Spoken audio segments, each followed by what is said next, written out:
Takže vítejte u mého prvního videa.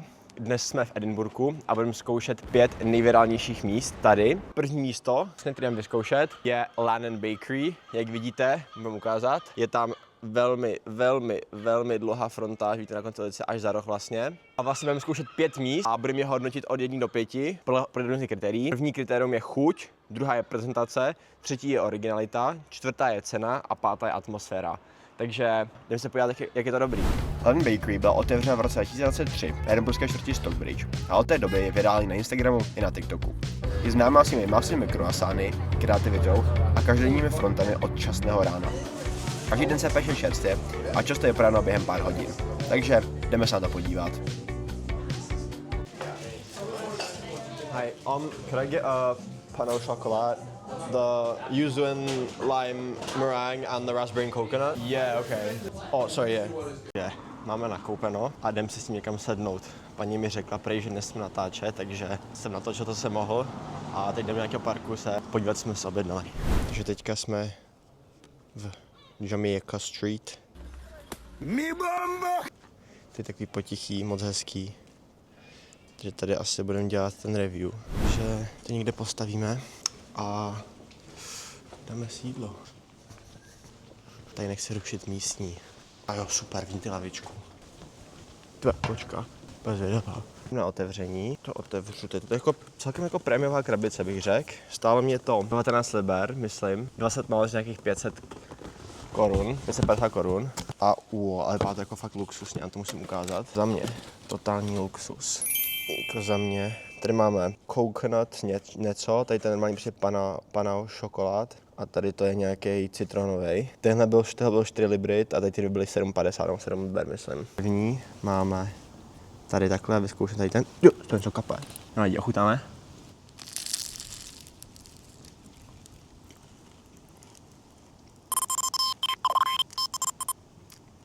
To je jako strašně dobrý. Vevnitř to je ještě nějaká jako, nevím co to je. Já myslím, že to je custard, nebo v angličtině se říká custard, ale no to je citron. Custard to je, no. Ty ubrousky. Tady je kočka vedle. Mně se dá něco, čau. Jdem zkusit druhý. Pan au šokolád. Obří za mě. Moc dobrý. Jeden z nejlepších, který jsem kdy měl. Jako nová čokoláda, není to moc sladký. Nenám moc rád, když jsou dezerty sladký, takže za mě top. Tak, jak vidíte, už jsem si trošku kousnul, už jsem to nemohl vydržet, ale vypadalo to fakt hezky. Tohle je kokosovo-malinová náplň, takže za mě tohle. 10, 5 z 5, cokoliv prostě. Ta kokosová malinová náplň je prostě studená vevnitř. Není to moc sladký, má takovou jakože čerstvou chuť, za mě úplně top. Určitě možná nejoblíbenější jakože dezert nebo ta věc z pekárny, kterou jsem kdy měl, takže za mě je úplně top.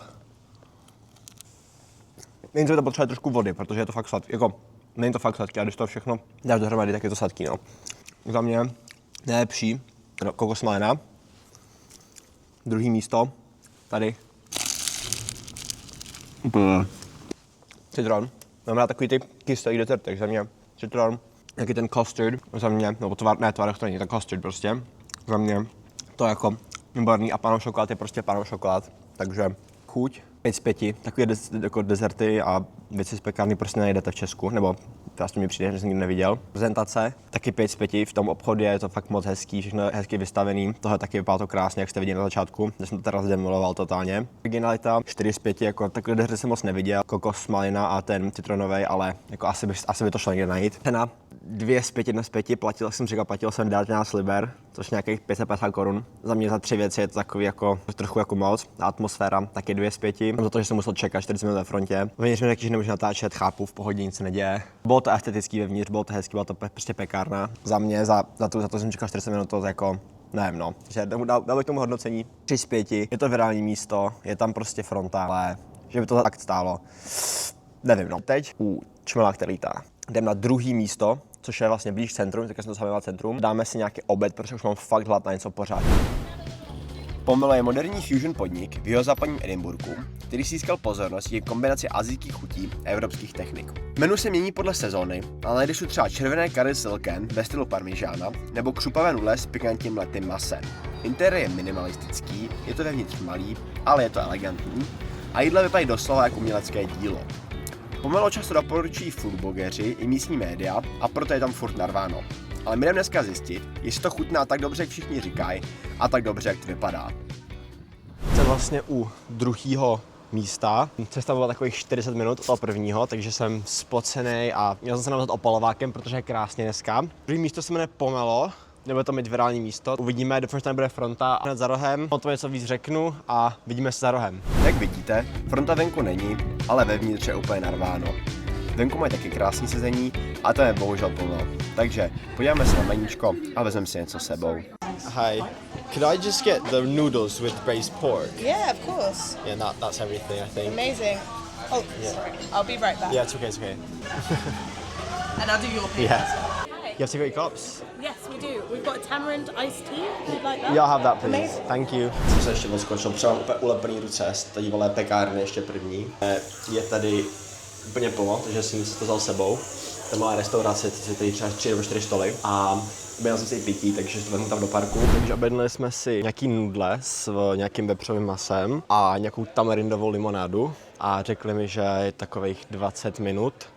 Musíme počkat 20 minut a vezmu to do parku, no. Jídlo, máme tady nudle, ty nudle z vepř, přímo to. Ty nudle z vepř, přímo to. What? Bro, what are you talking about, man? A to vypadá mega dobře. Je to vepřově, tam ty nudličky velký, ano. A k tomu máme samozřejmě tamarindovou, jaký iced tea, tamarindový iced tea, takže to ochutnáme tamarindový iced tea. To je zajímavý. Chutná to hodně jak takový to bubble tea, hodně jako bez tapioky a není to vůbec sladký, což mám rád, nemám rád moc sladký pití, protože pak z toho docela blbě, takže za mě, ty vole, jsme byl, takže za mě jakoby top. Ochutnáme ty nudle a musím opatrně, aby úplně se to nechápat, ono se to úplně rozpadá to maso, je to úplně jako luxusní. Ochutnáme to, říkal jsem na to tak, že ani nevím, ani jako kolik 20 minut myslím, takže docela dobrý. A ochutnáme teda první maso, tak to je úplně neskutečný. To myslím, že je nejlepší. Nic takového jsem ještě neměl. Myslím, že je to fakt zajímavý. Nudle, lítá to úplně všude, ale to nevadí teďka. Musíme ochutnat ty nudle. Trošku nudličky tam máme. Výborný. To je výborně kořeněný. To je porce jako taky velká, na to, že to stálo, myslím, že 12 liber to bylo, nebo 14 liber, něco takového, za ty nudle. Za mě jako za tu cenu, obří porce, když to porovnáme tam s tím druhým, kde jsem si objednal vlastně 3 nějaký ty, že jo, jako to nebylo ani jídlo, to je prostě jako zákusky. To stálo 20, tak tady za 2. Za obří porci jídla a za pití to stálo jako vlastně podobně. Za mě top. Musím říct, že nudle jsou pálivý. Není to takový to jako, že vidíte pála pusa, bylo to ještě tam jak je vedro, tak nechceš mít nic ultra pálivýho. Do prdele.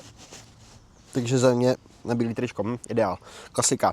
Takže za mě jako ideál, vlastně i s tím pitím ze vším, jako já jsem teda ultra spokojený. Já mu ukážu ještě vlastně, jak vypadají ty nudle, protože to zkusím zamíchat trošku. Ať vidíte vlastně, jak to vypadá vlastně i s těma nudlema. Vlastně vidíte i s těma nudlema, že to vypadá prostě fakt neskutečně.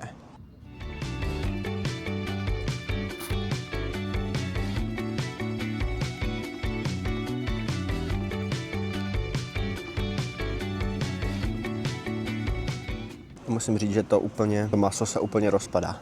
Úplně skutečně. Úplně, my už to říkám asi 50, ale to maso prostě úplně jak maso. Takže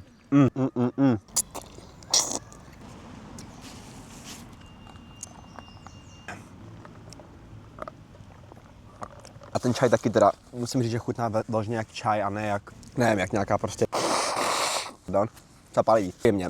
Že ten čaj chutná prostě jako fakt jak dopravdický čaj, což vlastně miluji úplně. Mám dojezeno, za mě neskutečný. Přidám telefon, to je. Uděláme znovu hodnocení. Chuť, dávám 5 z 5. Výborný nudle, výborný maso, výborná ta omáčka, i I ten sos z toho masa, úplně jako výborný. Prezentace, měl jsem to sebou, takže prezentace těžká hodnotit. I když jsem to otevřel, to vypadalo fakt dobře, takže já tomu dám takových 3 z 5, pětí, on taky vypitý, prezentace normálně víme, tak 3 z 5. Originalita. Za mě zajímavý koncept, na maníčku měl jenom třeba 5-6 věcí, jak jste viděli, takže za mě jako originalita je to docela originální, asijská restaurace, ale originalita taky 4 z 5. Cena, za mě to byla dobrá cena, byla to velká porce. Iced tea bylo možná trochu jakože za mě možná trošku dražší, kolik to stálo? 5 liber, to je docela hodně, jako za tohle, takže tohle bylo předražené docela. To bylo jako jenom tamarind iced tea, ale to jídlo bylo dobře, to jídlo stálo 12, takže za mě to je dobrá cena. Takže iced tea 2 z 5, tohle 5 z 5, jako 12, jako na jedl jsem se dobře, takže super, jsme v centru, takže atmosféra, hele, jsem tady v parku na sluníčku, takže atmosféra 5 z 5, nemusel jsem tam čekat dlouho, čekal jsem tam 20 minut vlastně, hrozně příjemný, paní se jako obsluha byla hrozně hodná, všichni nechali mě použít záchod, takže za mě atmosféra tam taky jako 5 z 5. Nevím, co je průměr, ale dal bych tomu takových 4,5 hvězdičky z 5. Další věc je, že nám úplně uleplný ruce z toho, protože z toho minulého vlastně úplně uleplný ruce, nedostal jsem ani ubrousky, dali jsme dostal ubrousky, všechno, takže za mě je fakt tohle zatím nejlepší. Jdeme všechno vyhodit a až všechno vyhodíme, tak jdeme na další místo. Jmenuje se to, další místo je Noodles and Home.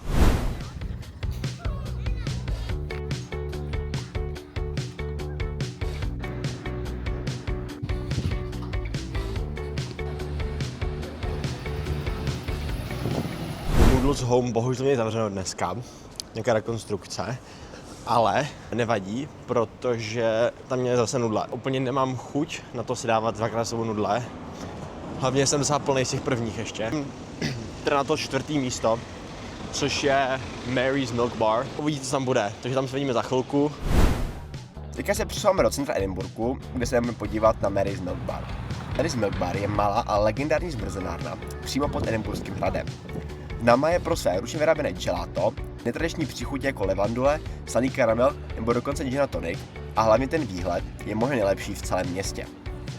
Mary, bývalá čokoladérka, si zmrzlinu vyrábí sama každý den.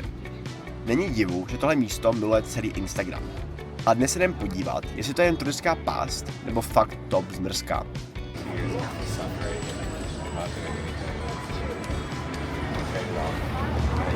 Oh, perfect, thank you.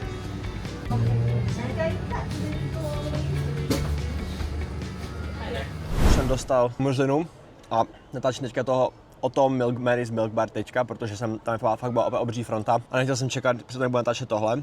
Dal jsem si bylo tam hodně příchutí, já jsem si dal slaný karamel a smoked peanut butter. Já mám rád hrozně burákový máslo. Tam od sebe ten peanut butter není zas tak dobrý, protože to chutná jako, není to moc sladký, prostě fakt hodně jako oříškový. A dohromady ten slaný karamel s tím burákovým máslem, tak je to úplně neskutečný.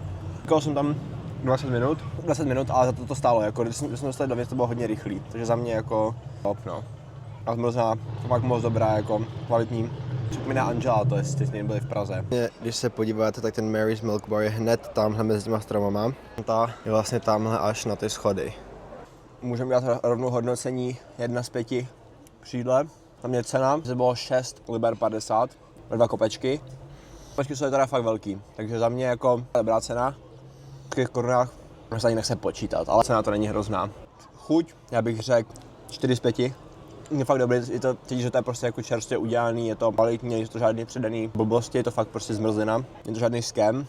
Je to fakt originální za mě, atmosféra tam je příjemná, byl hrozně hodný, byla tam fronta, ale aspoň to bylo ve stínu, tam v tom prvním místě to bylo fakt jako vedro hrozný, bylo tam to nebylo dobrý. Atmosféra 3 z 5, to je estetik obchod, prostě bylo na pár vteřin jenom, si vyvezit tu zmrzlinu, na 4 z 5. Co nám ještě chybí? Prezentace, jako asi by to bylo estetik ví, je to zmrzlina, jako je vedro, že se ní roste rovnou, takže prezentace 3 z 5, já jsem to vzal v kelímku v kornu, to by to asi vypadalo líp. A jako v tom obchodě dopadlo dobře, takže dám tomu 3 z 5. Za mě dobrý.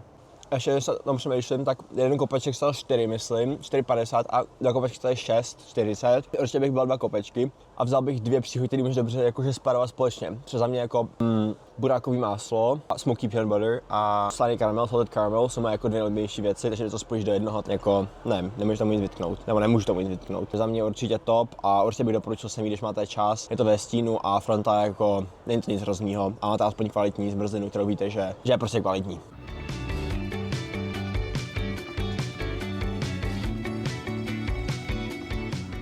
A vím, že tohle není součástí jakoby té kavárny, ale atmosféra za mě tady jako top. Sezení na sluníčku, v parku vlastně, odhradem ještě, s výhledem hezkým.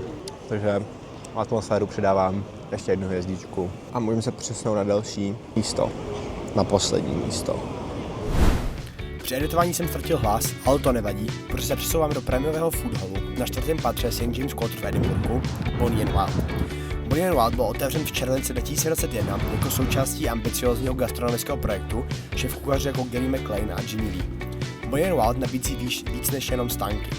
Najdete tu například oceněný El Perro Negro s nejlepším burgerem v UK, kočiči se srílanským street foodem, morské pody z Quilcot a spoustu dalších food konceptů vedených lokálními talenty. National Geographic označil toto místo za nejlepší food hall ve Velké Británii díky širokému výběru chef-led konceptů, udržitelným surovinám a atmosféře light contemporary pro stovky hostů. Bonnie & Wild se však nezastavuje. Pořádají degustace, pop-upy a hudební akce. Teď jsem vlastně na posledním místě. Poslední místo je Bonnie & Wild, je to vlastně takový jako street food, prostě marketplace a je to vlastně v nákupáku takovým velkým, ale není to vlastně jako veprostřed, ale vzadu a je takový jako luxusnější, takže uvidíme no a ještě vám co řeknu teďka a vidíme se už na jídle. Tady už máte nějaký záběry zevnitř a já jsem se rozhodl dneska jít do El Perro Negro. Jak vidíte, vevnitř bylo docela plno a naštěstí tam nebyla žádná fronta u toho stánku, kterého jsem já chtěl. El Perro Negro je 2krát oceněné nejlepší burger v UK, soutěží National Burger Award 2019 a 2021. Takže doufám, že to bude dobrý a jdem se objednat. Právě jsem si objednal, přijde mi burger, to hodně na výběr, ale jsem bral burger. Mám pak taky ještě takový cider zinkovej a ještě k tomu tady nepadovou vodu kohoutkovou. Vždycky musíme počkat, až mi zazvoní tady pager a pak jsme už na jídlo. Přišlo jídlo, máme tady burger samotný. To dneska nesnědlo hodně, tak zase takový hlad nemám. Tak jdem to oskoušet. Voní trošku jako zmekáč, ale jako určitě lepší než zmekáč. To vypadá. Jdem to ochutnat a schválně, kde bude. Může být. To dobrá omáčka, slanina, cible, víte 2 kusy masa, za mě top. Tak bych to stálo 10 liber, takže za mě jako 250 korun, že za mě jako dobrý docela.